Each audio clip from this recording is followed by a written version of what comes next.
Secrétaire d'État, Monsieur, Madame la Préfète, Monsieur le Préfet maritime, chers ambassadeurs, chers amis, ladies and gentlemen, veterans.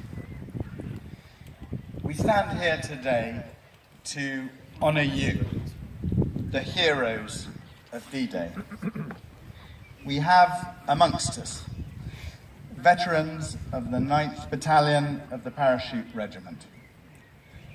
Yours, sirs, was the unit which, under Lieutenant Colonel Otway's inspiring leadership, took the battery in front of us in the early hours of D-Day and so removed the threat it posed to Allied forces landing on the beaches below.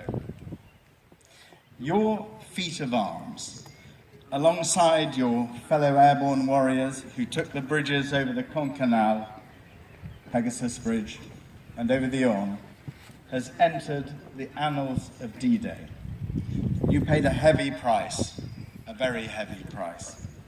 I have no doubt that uppermost in your minds today will be your comrades who didn't return.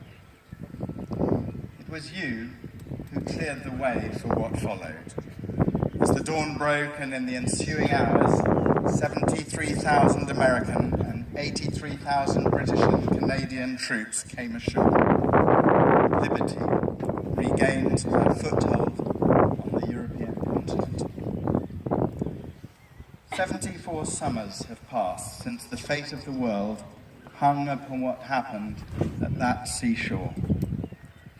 To those of us who've come after, we all have our own images in our mind's eye of D-Day.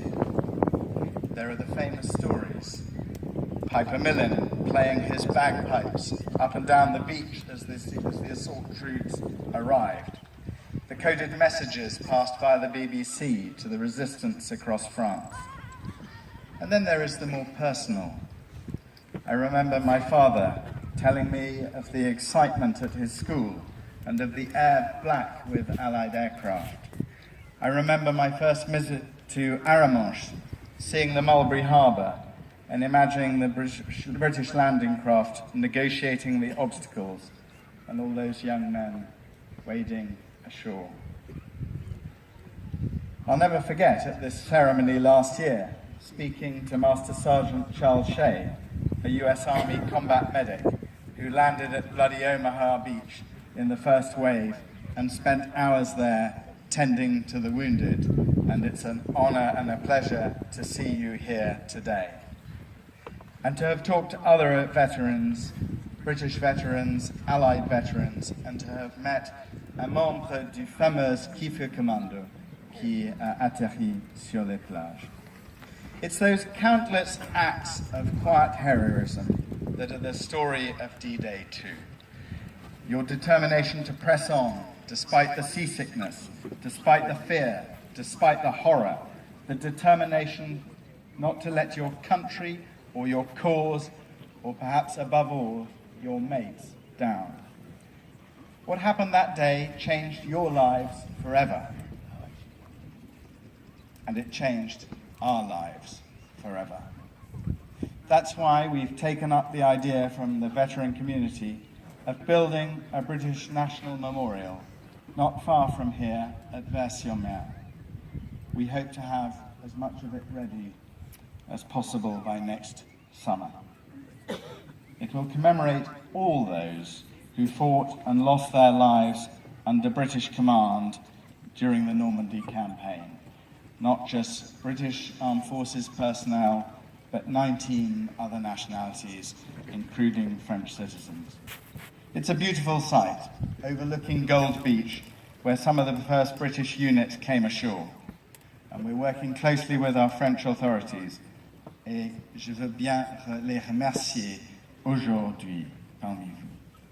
The cemetery not far from here at Bayeux contains the moving inscription, "We who were conquered by William have liberated the land of the conqueror."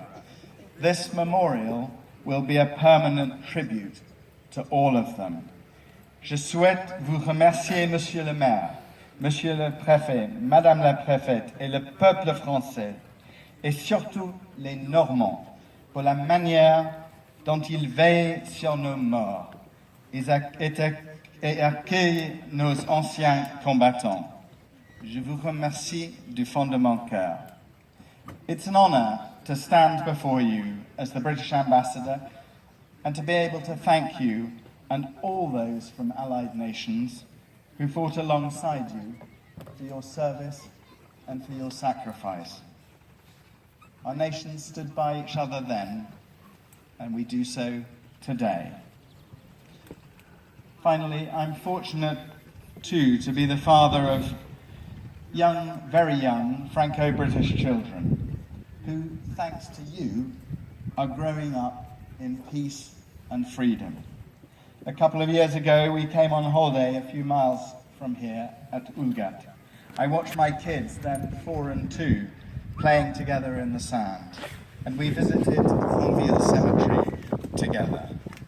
They were too young then to understand. In the years to come, I look forward to teaching them not just the story of D-Day, but the message of D-Day. How we must never take our freedom for granted. How we must always be ready as allies to defend it in a dangerous world. How the motto of the parachute regiment, Trinque Paratus, ready for anything, is as relevant today as it ever was. 74 years ago, you did your duty. Now we must do ours. Vive la France, God save the Queen.